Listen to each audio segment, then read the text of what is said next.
अस्सलाम वालेकुम। Hope so कि आप सभी जो है वो खैरियत से होंगे।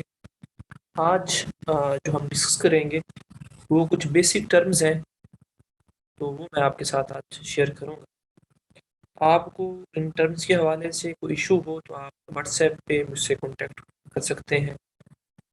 आपको इंशाल्लाह जो भी क्यूरी होगी आपको वहाँ पे जो है ना वो अच्छी तरीके से एक्सप्लेन कर दूँगा। ये चीज़ें कुछ मैं शॉर्ट करूँगा, कंसेप्ट्स जो हैं वो कोशिश करूँगा कि एक्सप्लेन करूँ और उसको शॉर्ट भी रखूँ, ज़्यादा डिटेल में जो है ना जाऊँ, क्योंकि वीडियो जो है उसका टाइम होता है, हमारे पास मीटिंग का 40 मिनट, उसमें हमारी कोशिश है कि मैक्सिमम चीज़ें जो है ना वो कवर कर सकें। तो वीडियो को स्टार्ट करते हैं। ये अकाउंटिंग के कुछ बेसिक कंसेप्ट्स हैं, उसके ऊपर ये वीडियो बनाई जा रही है। ये सीरीज होगी, शायद इसके अलावा भी जो है ना 2 वीडियोस मज़ीद जो है ना हमारी बनेगी। तो लेट्स स्टार्ट। सबसे पहले तो हम अकाउंटिंग की बात करें तो अकाउंटिंग होती क्या है, ठीक है, तो ये हम डिस्कस करेंगे, और बुक कीपिंग क्या है ये डिस्कस करेंगे, और फिर दोनों का डिफरेंस हम जो है ना वो देखेंगे। जो हमारे इस वीडियो का पहला सेशन होगा वो इसके ऊपर होगा। तो अकाउंटिंग होती क्या है? अकाउंटिंग बेसिकली बिजनेस लैंग्वेज है, बिजनेस लैंग्वेज है। अब मैं अगर आपको बात बताऊं कि अकाउंटिंग हम क्यों करते हैं, अकाउंटिंग हम बिजनेस के लिए करते हैं कि भाई बिजनेस हमारा जो है वो क्या है, बिजनेस में उसकी पोजीशन क्या है, उसकी जो है प्रॉफिट एंड लॉस कितना आ रहा है, इस चीज को हम अंडरस्टैंड करने के लिए हम क्या करते हैं, अकाउंटिंग करते हैं। तो इसी वजह से अकाउंटिंग का जो नाम है वो क्या लिखा गया कि accounting is a business language, accounting is a business language. अब इसकी जो डेफिनेशन है उस पे आते हैं। अकाउंटिंग जो है बेसिकली वो उसके कंसेप्ट है कि accounting is an art. Accounting जो है वो एक आर्ट है, किस चीज की, किसी भी चीज को रिकॉर्ड करने की, किसी भी चीज को नहीं। यहाँ पे हम कुछ बताऊंगा, मैं एंड पे बताऊंगा कि किस चीज को रिकॉर्ड करने की है, ठीक है। Accounting is an art of recording. Recording क्या चीज रिकॉर्ड करने की वो मैं एंड पे बताऊंगा। उसके बाद सेकंड हमारे पास है क्लासिफाइंग, एंड थर्ड हमारे पास है समराइजिंग, एंड फोर्थ है इंटरप्रेटिंग, ठीक है। Accounting is an art of recording, classifying, summarising and interpreting. अब अगेन रिकॉर्डिंग क्या चीज रिकॉर्ड करनी है, क्लासिफाई क्या चीज क्लासिफाई करनी है, समराइजिंग क्या चीज समराइज करनी है, इंटरप्रेटिंग क्या करनी है, तो वो मैं आपको अब बताने लगा हूँ। तो वो कहता है कि इन सब की accounting is an art of recording, क्या चीज रिकॉर्ड करनी है, क्या चीज क्लासिफाई करनी है, क्या चीज समराइज करनी है और क्या चीज इंटरप्रेट करनी है, वो बताने लगा हूं मैं। बिजनेस इंफॉर्मेशन, मतलब कि इसको मैं ये यूं कह सकता हूं कि accounting is an art of recording business information, classifying business information, summarising business information and interpreting business information. इसकी जो परफेक्ट डेफिनेशन बनती है वो ये है कि accounting is an art of recording, classifying, summarising and interpreting business information, ठीक है। तो रिकॉर्डिंग क्या है बेसिकली, ठीक है, ये हम देखेंगे। क्लासिफाइंग क्या है, समराइजिंग क्या है और इंटरप्रेटिंग क्या है। ये 4 स्टेजेस हैं। अब सपोज मैं आपको जो है ना वो एक एग्जांपल जो है ना वो दूंगा यहाँ पे। रिकॉर्डिंग क्या चीज रिकॉर्ड करनी है। अब सपोज आपके पास, आप बिजनेस चला रहे हैं, तो बिजनेस में ट्रांजेक्शन हो रही है, तो जो जो ट्रांजेक्शन हो रही है उसको आपने रिकॉर्ड करना है। जो जो ट्रांजेक्शन हो रही है उसको आपने डेट वाइज रिकॉर्ड करना है। सपोज 1 दिसंबर को ट्रांजेक्शन हुई, उसको आपने 1 दिसंबर में लिखना है। जो 2 दिसंबर को होगी 2 दिसंबर में, 3 दिसंबर को होगी वो 3 दिसंबर में। ट्रांजेक्शन क्या होती है, अगेन कोई भी चीज जो कि इकोनॉमिकली इफेक्ट करती है बिजनेस को। ट्रांजेक्शन की डेफिनेशन भी यहाँ पे मैं आपको बता देता हूँ। ट्रांजेक्शन क्या चीज, कोई भी चीज जो इकोनॉमिकली इफेक्ट करे बिजनेस को, इकोनॉमिकली जो मॉनेटरी टर्म्स में इफेक्ट करे, ठीक है, जिससे पैसे का कोई ना कोई लिंक हो, मॉनेटरी टर्म में, मॉनेटरी टर्म में जो है ना इफेक्ट कर रही है, उसे हम क्या कहते हैं, मॉनेटरी इफेक्ट पड़ रहा हो किसके ऊपर, बिजनेस के ऊपर, बिजनेस के ऊपर, मॉनेटरी इफेक्ट ऑन बिजनेस, उसे हम क्या कहते हैं, ये क्या है, ट्रांजेक्शन है। अब ट्रांजेक्शन की 2 टाइप्स है, ट्रांजेक्शन की 2 टाइप्स है। अब मैं दोबारा इधर आऊंगा अकाउंटिंग की तरफ, पहले मैं ट्रांजेक्शन को बता दूं, ठीक है। ट्रांजेक्शन हमारे पास कोई भी ट्रांजैक्शन, कोई भी इफेक्ट जो कि मॉनेटरी पड़ रहा हो बिजनेस के ऊपर, हम क्या कहते हैं, वो क्या है, ट्रांजैक्शन है। तो अब ट्रांजैक्शन की अगेन दो टाइप्स हैं, एक हमारे पास कैश ट्रांजैक्शन होती है और दूसरी हमारे पास क्रेडिट ट्रांजैक्शन होती है। ठीक है, तो कोई भी ट्रांजैक्शन, चाहे वो कैश ट्रांजैक्शन है या क्रेडिट ट्रांजैक्शन है, जो कि इफेक्ट कर रही हो बिजनेस को, ठीक है, तो वो हम रिकॉर्ड करेंगे। ठीक है, तो अब अगेन यहाँ पे डेफिनेशन पे आ रहा हूँ अकाउंटिंग की। Accounting is an art of recording business information. जब भी कोई अकाउंटिंग ट्रांजैक्शन होगी उसको आप रिकॉर्ड करेंगे, और रिकॉर्ड कैसे करेंगे, डेट वाइज रिकॉर्ड करेंगे। डेट वाइज जो है वो हम रिकॉर्ड करेंगे। उसके बाद है क्लासीफाइंग। अब मैंने आपको बोला कि सपोज आप अज्यूम करें आपके पास बुक है, जो जो ट्रांजैक्शन हो रही है आप लिखते जा रहे हो कि मैंने असलम को इतने की चीजें बेची हैं, अकरम से इतनी की चीजें परचेज की हैं, ये मैंने एसेट खरीदा है, ये मैंने फलां बंदे के पैसे देने थे वो दिए हैं। ये आप लिखते जा रहे हो, लिखते जा रहे हो, एंट्री पास करते जा रहे हो, रिकॉर्ड करते जा रहे हो। अब हमने क्या करना है क्लासीफाइंग में, हमने हर बंदे का सेपरेट, एक वर्ड यूज कर रहा हूँ, सेपरेट अकाउंट बना देना है, सेपरेट खाता बना देना है। सपोज असलम का जो भी खाता होगा ना वो फलां पेज पे होगा, अकरम का जो भी खाता होगा फलां पेज पे होगा, मुबीन का जो भी खाता होगा फलां पेज के ऊपर होगा, अली का जो भी खाता होगा वो फलां पेज के ऊपर। तो सेपरेट हम जो है ना अकाउंट बना देते हैं, जिसमें हम डिटेल लिखते हैं कि असलम से इतने पैसे लिए, इतने पैसे उसको दिए, मजीद इतने पैसे देने, हमें पता चल जाता है। इसी तरह से अकरम को इतनी की चीजें बेची, उसने इतने पैसे दिए, इतने उसके रहते हैं। ठीक है, अब मुबीन से इतने की चीजें परचेज की, इतने पैसे जो है ना मुबीन को हमने दे दिए हैं, बाकी इतने पैसे रहते हैं। तो वो एक डिटेल है, जो है ना हम एक पेज के ऊपर जब हम हर बंदे का अलग-अलग से अकाउंट बनाएंगे, एक पेज पे जो है ना वो उसे कर देंगे, तो उसे हम क्या कहते हैं, ये हमने क्या किया, क्लासीफाइंग किया। अब नेक्स्ट स्टेप हमारे पास जो है वो समराइजिंग का है। समराइजिंग क्या करनी होती है, अब जो भी पेज है कि अकरम को इतने देने हैं, असलम से इतने लेने हैं, इतनी हमारे पास चीजें पड़ी हुई हैं, इतने के हमारे फर्नीचर परचेज किया है, इतने हमने फला जगह से लिए हैं, उन सब की डिटेल एक पेज के ऊपर करना। तो वो बेसिकली क्या है, समरी, उसकी समरी तैयार कर रहे हैं आप, उसे शॉर्ट कर रहे हैं, एक पेज के ऊपर ला रहे हैं। ठीक है, इनटू वन पेज, एक पेज के ऊपर आप लेकर आ रहे हैं। वो जो भी आपने अलग-अलग अकाउंट्स बनाए थे उन सब के बैलेंसेस जो है वो आप एक पेज पे ले आना, वो क्या है, समराइजिंग है। ठीक है, उसके बाद इंटरप्रीटिंग है। इंटरप्रीटिंग क्या है, कि जो भी आपने जो कुछ अकाउंटिंग में आप कर रहे हो सबको आपने एक्सप्लेन करना है, इंटरप्रेट करना है कि भाई मैं ये क्या कर रहा हूँ। ठीक है, तो बेसिकली क्या है, एक्सप्लेनेशन है। ठीक है, किस चीज की, बिजनेस इंफॉर्मेशन की। तो ये अकाउंटिंग की एक डेफिनेशन बनती है। मजीद इसको हम जो है ना बुक से भी देख लेते हैं। ये बुक मेरे पास जो है वो सुहेल अफजल की है, शॉर्ट फॉर्म में, जहां से मैं आपको पढ़ा रहा हूँ।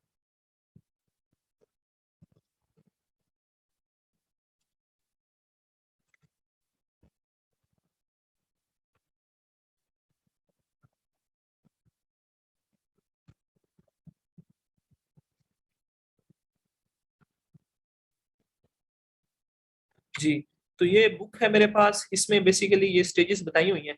ठीक है, तो रिकॉर्डिंग जो भी हमने पढ़ा है, रिकॉर्डिंग का फर्स्ट स्टेज है, और transaction are recorded chronological in the books of account. Transaction जो भी हम है उसे रिकॉर्ड करेंगे क्रोनोलॉजिकल। क्रोनोलॉजिकल इसे कहते हैं कि डेट वाइज हम इसको रिकॉर्ड करेंगे। ये अक्सर पूछा जाता है जब आप जॉब के लिए जाते हैं, तो टेस्ट में अक्सर पूछा जाता है क्रोनोलॉजिकल ऑर्डर क्या होता है, और ट्रांजेक्शन को किस ऑर्डर में लिखा जाता है। तो क्रोनोलॉजिकल ऑर्डर में लिखा जाता है, मतलब डेट वाइज जो है ना लिखा जाता है। उसके बाद क्लासीफाई करना, अगेन ये लिखा हुआ है, रिकॉर्ड सेपरेटली, कि आप सिमिलर और सेम ट्रांजेक्शन नेचर की जो ट्रांजेक्शन होंगी, अब सपोज असलम के रिलेटेड जितनी भी ट्रांजेक्शन होंगी वो सेम नेचर की हैं, या गुड्स परचेज कर रहे हैं वो सेम नेचर की है, तो उसको आप क्या करते हो, सेपरेटली जो है ना वो आप रिकॉर्ड करते हो।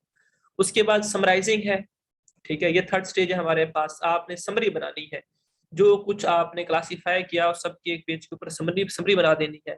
इंटरप्रिटेशन, आपने जो है ना इन्फॉर्मेशन जो भी रिलेटेड है उसकी एक्सप्लेनेशन दे देनी है कि इन्फॉर्मेशन ऐसी आई वैसी आई, इसको इस वजह से डेबिट किया, ये क्रेडिट किया, वो एक डिटेल है पूरी जो कि हम आगे अकाउंटिंग में जो है ना सीखेंगे। तो ये अकाउंटिंग की डेफिनेशन थी। इसमें अगर आपके इश्यूज होंगे तो काइंडली बता दीजिएगा, वो हम मजीद जो है ना उसको कर लेंगे। अब बुक कीपिंग की बात करते हैं। ठीक है, तो बुक कीपिंग बेसिकली अकाउंटिंग का ही हिस्सा है। ठीक है, बुक कीपिंग जो है वो अकाउंटिंग का ही हिस्सा है। अब अकाउंटिंग हमने पढ़ा था ना, accounting is an art of recording, classifying, summarising and interpreting the business information. तो यहाँ पे जस्ट हम जब बुक कीपिंग की बात करते हैं तो हम बात कर रहे होते हैं जस्ट रिकॉर्डिंग की, ठीक है। मतलब कि अकाउंटिंग की जो पहली स्टेज है जस्ट हम उसकी बात कर रहे होते हैं। तो बुक कीपिंग क्या हो जाएगा, is an art of recording business transactions, business transactions या बिजनेस इंफॉर्मेशन, ठीक है। तो क्या हो जाएगी, बुक कीपिंग हो जाएगी। तो ये मेन डिफरेंस है अकाउंटिंग का और बुक कीपिंग का। अगर हम इसको कहें तो हम ये कह सकते हैं कि accounting is the broader term and book keeping is the part of, ठीक है, और is a segment of accounting. तो ये कुछ टर्म्स थी जो कि अकाउंटिंग क्या होती है ये हमने सीखा, बुक कीपिंग क्या होती है ये हमने सीखा, ट्रांजेक्शन क्या होती है वो हमने सीखा। ठीक हो गया, होप सो आपको इसकी समझ आ गई होगी।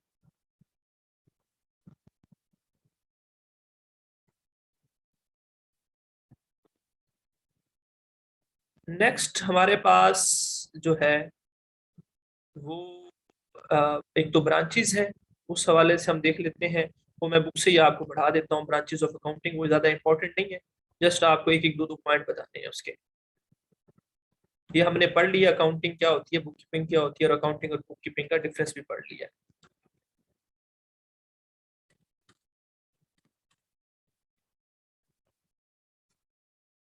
ठीक है, बाकी ब्रांचेस ऑफ अकाउंटिंग की बात करें तो हमारे पास ये फाइनेंशियल अकाउंटिंग है, कॉस्ट अकाउंटिंग है और मैनेजरियल अकाउंटिंग है। फाइनेंशियल अकाउंटिंग बेसिकली इसकी जब बात करते हैं तो फाइनेंशियल अकाउंटिंग में हम मेन ये देखते हैं कि भाई प्रॉफिट एंड लॉस बिजनेस का क्या आया है, प्रॉफिट कितना आया है, लॉस कितना आया है एक टाइम के दौरान, ठीक है, या एक स्पेसिफिक डेट के ऊपर बिजनेस की फाइनेंशियल पोजीशन क्या है, बिजनेस की जो है एसेट्स कितने हैं, लायबिलिटीज कितनी है। जब इस चीज की हम अकाउंटिंग करेंगे तो क्या होती है, फाइनेंशियल अकाउंटिंग होती है। दो चीजें कि एक स्पेसिफिक टाइम में प्रॉफिट एंड लॉस कितना आया है, और दूसरी चीज क्या है, ऑन अ स्पेसिफिक डेट जो है एक बिजनेस की जो है ना वो वैल्यू क्या है, वर्थ क्या है, ठीक है। ये क्या है, फाइनेंशियल अकाउंटिंग है। जब हम इस चीज के हवाले से कोई रिपोर्ट तैयार करेंगे तो फाइनेंशियल अकाउंटिंग में आ जाएगी। कॉस्ट अकाउंटिंग में मैंने आपको बिजनेस की तीन काइंड्स पढ़ाई थी, उनमें से एक ट्रेडिंग थी, मैन्युफैक्चरिंग थी और सर्विसिंग थी। तो उसमें जो सर्विसिंग सॉरी मैन्युफैक्चरिंग था ना, कि आपने चीजें बनानी है, परचेज करते हो, उसके बाद चेंज करते हो, फिर बेचते हो। तो चीजें जब मैन्युफैक्चर हो रही हैं तो उसकी कॉस्ट निकालना कि कौन कौन सी कॉस्ट जो है ना इस चीज की, इस चीज को बनाने के ऊपर आ रही है, और इसकी पर यूनिट कॉस्ट कितनी बन रही है, वो क्या है, कॉस्ट अकाउंटिंग। और मैनेजरियल अकाउंटिंग के बारे में हम बात करें तो managerial accounting basically decision making है। जो भी अकाउंटिंग आपकी होगी उसकी बेस के ऊपर आप डिसीजन लोगे कि आया कि मुझे ये काम करना चाहिए या नहीं करना चाहिए। इसके बाद ये बिजनेस की टाइप्स हैं, सिंगल प्रोप्राइटरशिप, पार्टनरशिप और ज्वाइंट स्टॉक कंपनी। ये मैं एक ओवरव्यू जल्दी से दूंगा आपको, इतनी ज्यादा इंपॉर्टेंट नहीं है, ये चीजें हम डिस्कस कर चुके हैं पहले, इसलिए कि बोला है कि इंपॉर्टेंट नहीं है, इंपॉर्टेंट है लेकिन हम पहले जो है ना इसको डिस्कस कर चुके हैं डिटेल के साथ। तो सोल प्रोप्राइटरशिप या सिंगल कंपनी जो होती है हमारे पास प्रोप्राइटरशिप, वो क्या होती है, इसमें एक बंदा होता है, प्रॉफिट लॉस उसी का ही होता है, ठीक है, और बिजनेस को वही संभाल रहा होता है। और उसकी एक मेन बात जो है वो ये है कि उसकी जो है ना लायबिलिटी जो है वो अनलिमिटेड होती है। पार्टनरशिप में दो से ज्यादा लोग होते हैं, प्रॉफिट एंड लॉस जो है वो शेयर करते हैं, लेकिन उसमें जो है लायबिलिटी जो है उसमें भी अनलिमिटेड होती है। और ज्वाइंट स्टॉक कंपनी अगेन काफी सारे लोग होते हैं, उसकी फिर आगे फर्दर काइंड्स हैं उसके अकॉर्डिंग, ठीक है। और उसमें जो है प्रॉफिट एंड लॉस वो जो भी डिसाइड होगा उस हिसाब से दिया जाएगा एज अ डिविडेंड। और बाकी उसको रजिस्टर्ड करवाया जाता है कंपनी एक्ट 2017 के साथ, जो कि यहाँ पे 1984 है, ये पुरानी बुक है, तो यहाँ पे वो लिखा हुआ है। तो इसके अलावा इसकी लायबिलिटी जो है, जो मेन डिफरेंस है वो क्या है कि इसकी लायबिलिटी जो है वो लिमिटेड होती है। अब हम फर्दर जो बाकी टर्म्स हैं उनकी तरफ आते हैं, वो हम डिस्कस करते हैं व्हाइट बोर्ड के ऊपर।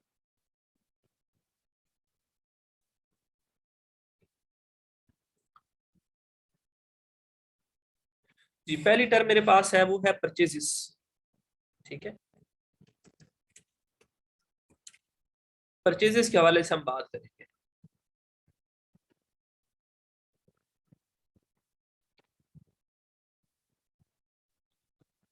परचेजेस और उसकी टाइप्स, पहले हम इसके ऊपर बात करेंगे, बाकी कुछ चीजें इसके साथ इंटरलिंक है वो भी हम बात करेंगे।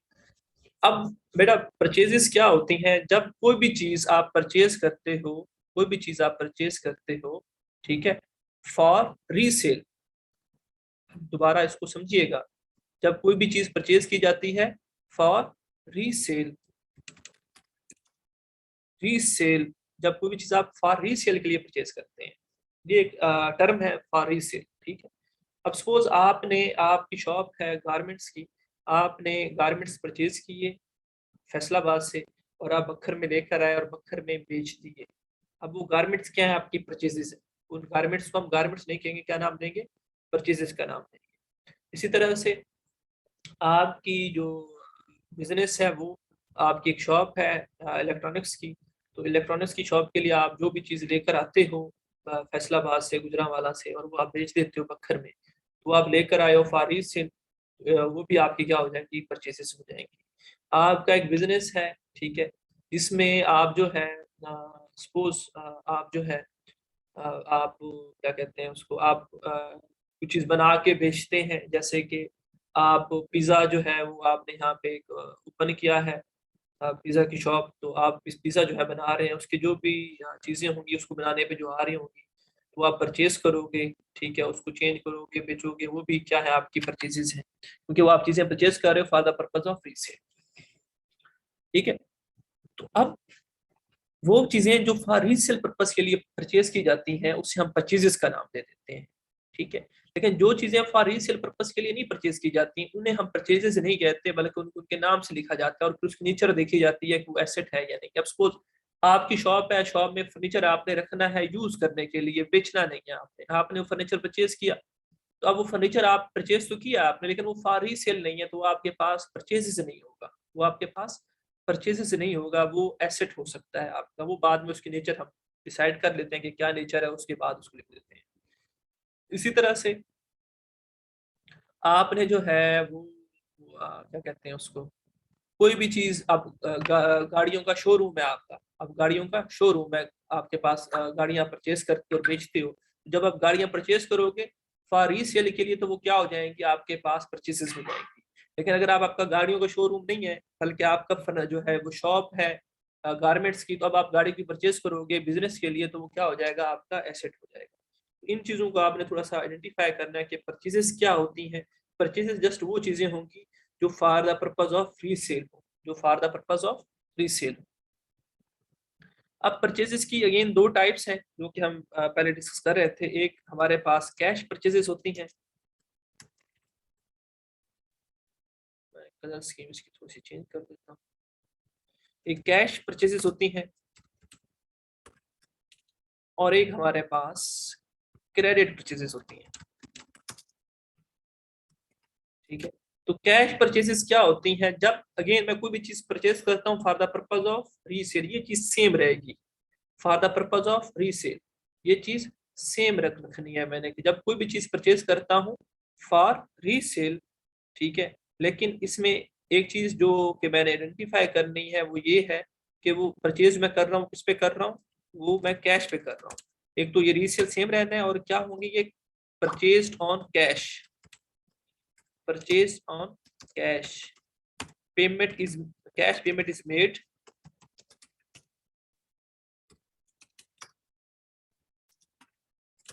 ऑन द स्पॉट, कि हम स्पॉट के ऊपर ही उसी टाइम ही जब चीजें परचेज कर रहे हैं उसी टाइम ही जो है हम पेमेंट जो है वो कर देते हैं, उसी टाइम ही हम पेमेंट जो है वो कर देते हैं, ठीक है। तो ये इसके पॉइंट्स आएंगे मेरे पास। Cash purchase again for resale के लिए हम करते हैं और परचेज करते हैं कैश के ऊपर और पेमेंट उसकी ऑन द स्पॉट कर देते हैं। नेक्स्ट मेरे पास है क्रेडिट परचेजेस।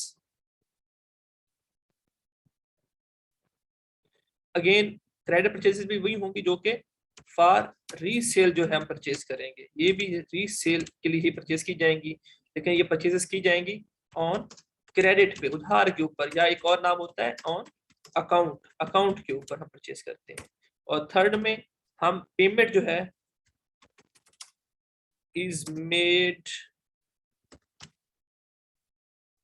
लेटर ऑन, बाद में इसकी पेमेंट जो है ना की जाएगी, अभी जो है ना ऑन द स्पॉट कोई पेमेंट नहीं की जाएगी इसकी। तो ये क्रेडिट परचेजेस होती है हमारे पास। होप सो कि आपको इसकी समझ जो है वो आ गई होगी दोनों के डिफरेंस की। अच्छा, अब हमारे पास एक और कंसेप्ट है परचेज रिटर्न का, ठीक है, इसका परचेज रिटर्न का। अब उसके ऊपर आते हैं हम। परचेज रिटर्न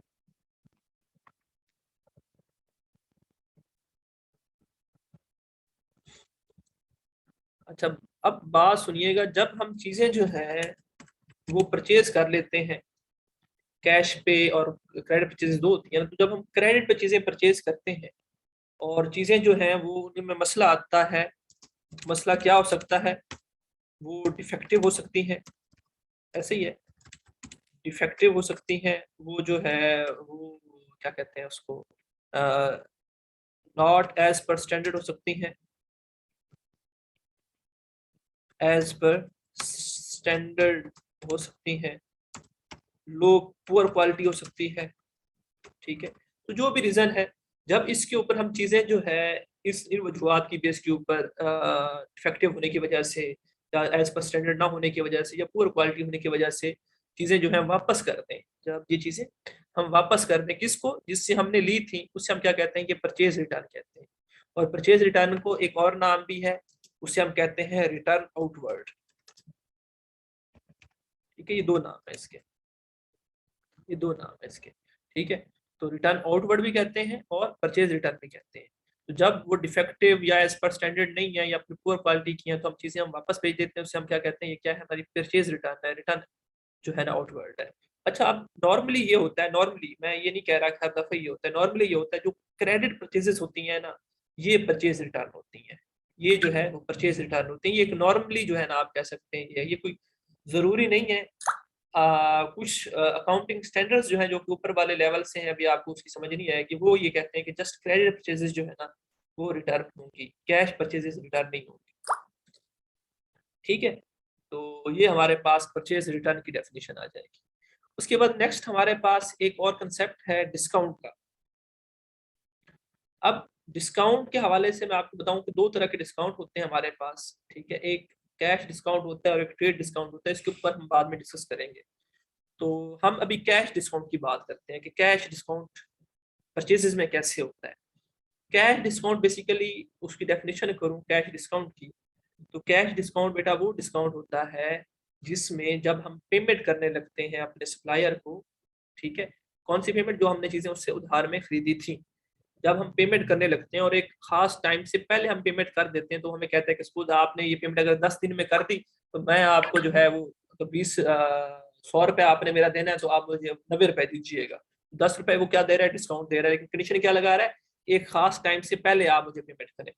तो जब इस तरह की ऑफर्स दी जाए, ठीक है, जब आप चीजें उधार खरीदें और आपको बोला जाए कि भाई आप जो है अगर पेमेंट टाइम पे कर देंगे तो मैं आपको 10 रुपए, 20 रुपए, 50 रुपए, जो भी डिस्काउंट की परसेंटेज होगी या अमाउंट होगी मैं आपको ऑफर करूंगा। तो इस तरह का जब भी डिस्काउंट दिया जाता है तो उसे हम कैश डिस्काउंट कहते हैं, ठीक है। तो बेसिकली ये डिस्काउंट कब दिया जा रहा है, ये आपको दिया जा रहा है, आपने चीजें परचेज की थी और आपको ये डिस्काउंट दिया जा रहा है, तो ये आपके लिए क्या होता है, डिस्काउंट रिसीव्ड होता है, डिस्काउंट रिसीव्ड होता है कि आपको ये डिस्काउंट जो है ना वो मिला है, ये क्या है, डिस्काउंट रिसीव्ड है। अच्छा, तो एक तो ये डिस्काउंट रिसीव्ड हो गया, और एक डिस्काउंट अलाउड होता है जो कि उस सेल के साथ कनेक्ट करता है, वो हम आगे जाके पढ़ेंगे। अच्छा, एक और चीज होती है अलाउंस। अब अलाउंस क्या है बेसिकली वो भी देख लेते हैं, ये भी आपको आगे जो है ना देखने को मिलेगा। अलाउंस के हवाले से जो है वो टर्म यूज की जाती है अलाउंस की अक्सर। बेसिकली अलाउंस जो है जब चीजें जो हैं ये डिफेक्टिव हो, जब चीजें जो है नॉट एज पर स्टैंडर्ड हो, जब चीजें जो है पुअर क्वालिटी की हो, तो तब जो है अलाउंस दिया जाता है कि सपोज आप चीजें तो आप रिटर्न ना करें मुझे, ये डिफेक्टिव चीजें आप मुझे रिटर्न ना करें, ये स्टैंडर्ड के अकॉर्डिंग नहीं है, ये आप मुझे रिटर्न ना करें, ये पुअर क्वालिटी की आप मुझे रिटर्न ना करें, लेकिन आप क्या करें, आप मुझसे इतना डिस्काउंट ले लें, आप मुझसे इतनी जो है ना रिबेट ले लें। अब है ये भी रिबेट है, ये भी कंसेशन, लेकिन ये क्या है, ये तब दी जाती है जब आपकी चीजें जो है आप जो ले रहे हो वो डिफेक्टिव हो, वो एज पर स्टैंडर्ड ना हो, पुअर क्वालिटी की हो। तो ये दोनों में डिफरेंस होता है डिस्काउंट रिसीव में और अलाउंस में। होप सो कि आपको इसकी समझ आ गई होगी। अब नेक्स्ट हम सेल्स के हवाले से ये चीजें पढ़ेंगे।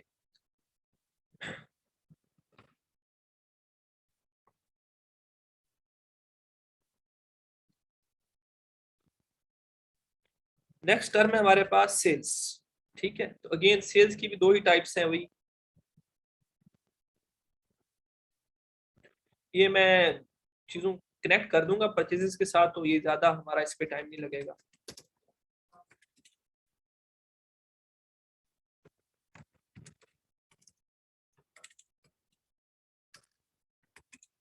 अच्छा, जब आप चीजें परचेज करते हो फॉर रीसेल पर्पस, ठीक है, तो चीजें जब बेटा आपने सेल करनी है तो वो क्या कहलाती हैं? सेल्स कहलाती हैं। जब वो चीजें जो आपने खरीदी थी फॉर रीसेल के लिए, जब आप एक्चुअल में सेल्स करते हो तो उसे हम क्या कहते हैं? ये क्या है? सेल्स हैं आपकी चीजें जो आपकी जो आप सेल कर रहे हो उन्हें हम क्या नाम देते हैं? सेल्स कर देते हैं।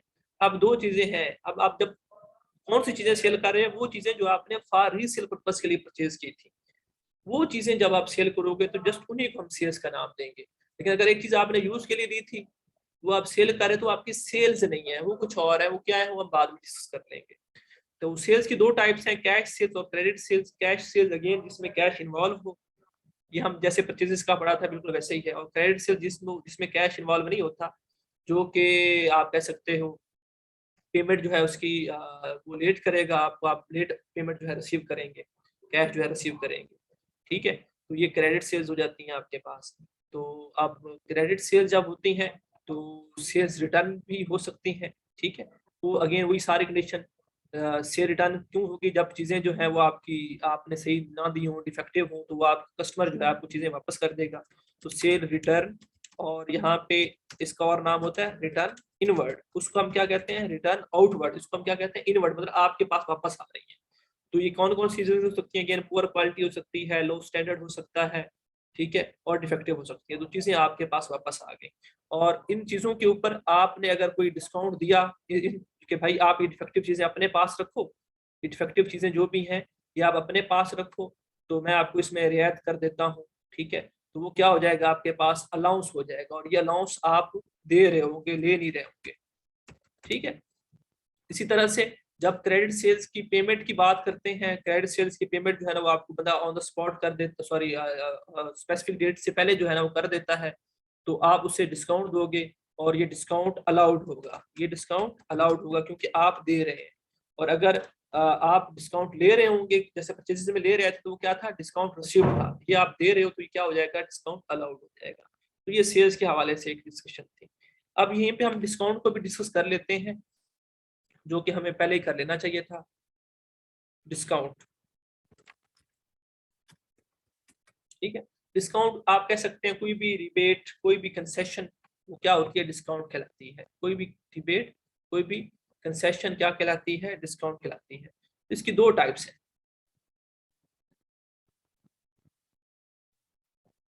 एक को हम नाम देते हैं ट्रेड डिस्काउंट का,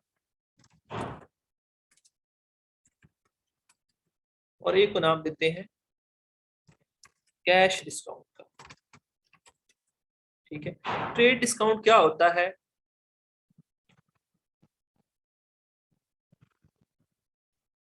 सपोज मैं आपको मिसाल देता हूँ, आप चीजें लेने गए हो, आपने चीजें परचेज करनी है, आपने आपको एक शूज पसंद आ गया, है ना, आपने ये शूज जो है ना या ये गारमेंट जो भी ड्रेस है वो आपको पसंद आ गया, उसके ऊपर आपने रेट देखा, लिस्ट प्राइस उसकी कितनी है? सपोज उसकी लिस्ट प्राइस जो है वो 500 है, वो 500 है। लेकिन आप उसके पास गए हो, भाई मैंने इस ड्रेस लेना है, वो कहता है इसकी लिस्ट प्राइस तो 500 है। इस तरह करें, आप मुझे जो है वो रुपीज 450 जो है ना वो दे दें। अब उसने आपको क्या किया है? 50 रुपीज का डिस्काउंट दिया है, 50 रुपये का डिस्काउंट दिया है। तो ये इस डिस्काउंट को क्या कहते हैं? ये ट्रेड डिस्काउंट है। ये कब होता है? जब आप चीजें परचेज करने जाते हो या सेल कर रहे होते हो, जो on the spot discount availed on the spot on the time of sale और परचेज, ठीक है। Discount on the time of sale, of जब सेल और परचेज का टाइम होगा उस टाइम पे जो भी डिस्काउंट होगा ना, उस टाइम उसको डिस्काउंट को हम क्या कहते हैं? ये क्या है? ट्रेड डिस्काउंट है। और अकाउंटिंग कहती है इसको आप रिकॉर्ड नहीं करना। ट्रेड डिस्काउंट जो होगा, no entry will be recorded of trade discount. Trade discount को आपने रिकॉर्ड नहीं करना। क्यों नहीं करना? इसकी वजह वो बताता है कि भाई एक चीज, चाहे वो बंदा लिस्ट के ऊपर चाहे वो 5,000 लिख दे, आपको जब वो चीज 450 की मिल रही है तो इसका मतलब उसकी वैल्यू 450 थी। वो तो ड्रामे कर रहा था ना, लिस्ट के ऊपर जो मर्जी वो प्राइस लिख दे। तो वो कहता है भाई ये कोई डिस्काउंट नहीं होता, इसको आप रिकॉर्ड करने की जरूरत नहीं है। वो जो भी होगा ना वो आपने जस्ट बता देना, ये चीज मुझे 450 की पड़ी है, ये चीज मुझे 300 की पड़ी है, जो भी अमाउंट होगी वो जस्ट आपने बता देनी है। इसको डिस्काउंट को सेपरेट से रिकॉर्ड करने की जरूरत नहीं। ठीक है। जबकि कैश डिस्काउंट के बारे में ये क्या होता है, सपोज आपने अब एक चीज उधार के ऊपर खरीदी है, खरीद लिया आपने, पहले आपने परचेज कर ली है, ये क्या था, ट्रेड डिस्काउंट में आपने परचेज नहीं की थी, आप परचेज कर रहे थे या सेल कर रहे थे। ठीक है, तो कैश डिस्काउंट क्या, ये अब आपने परचेज कर लिया है, सेल कर लिया है, लेकिन किस पे किया है, परचेज जो किया आपने वो क्रेडिट पे किया है, या सेल जो किया आपने वो भी क्रेडिट पे किया है। ठीक है, तो जब उसकी पेमेंट का टाइम आएगा, ठीक है, परचेज या सेल ऑन क्रेडिट, ठीक है, on the time of payment और रिसीट, जब पेमेंट और रिसीट का टाइम आएगा तब जो है आप ये डिस्काउंट जो है ना ये अवेल करेंगे, तब जो है ये डिस्काउंट जो है आप अवेल करोगे या आप दोगे।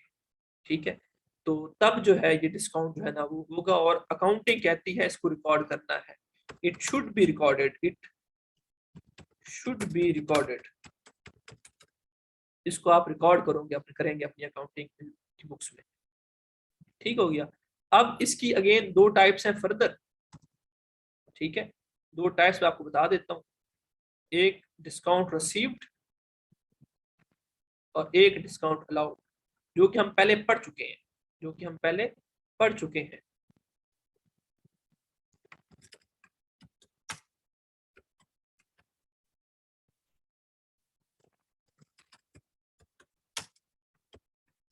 ठीक है, डिस्काउंट रिसीव्ड क्या होगा, सपोज आपने चीजें परचेज की,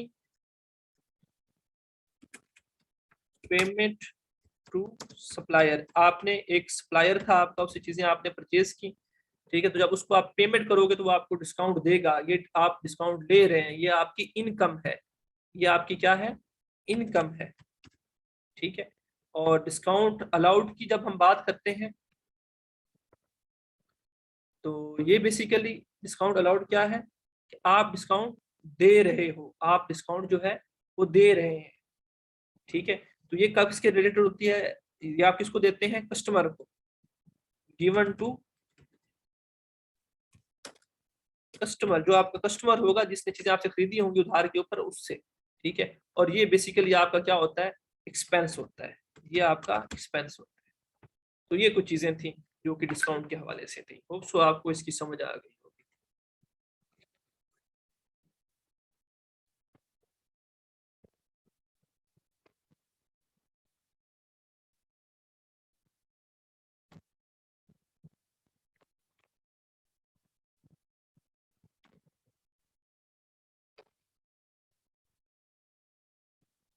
चलें, आज की वीडियो जो है ना उसके लिए इतना ही है, फिर हम फर्दर जो है ना किसी और टॉपिक के ऊपर वीडियो बनाएंगे, मजीद कुछ बेसिक टर्म्स हैं वो भी हम डिस्कस करेंगे। Thank you so much.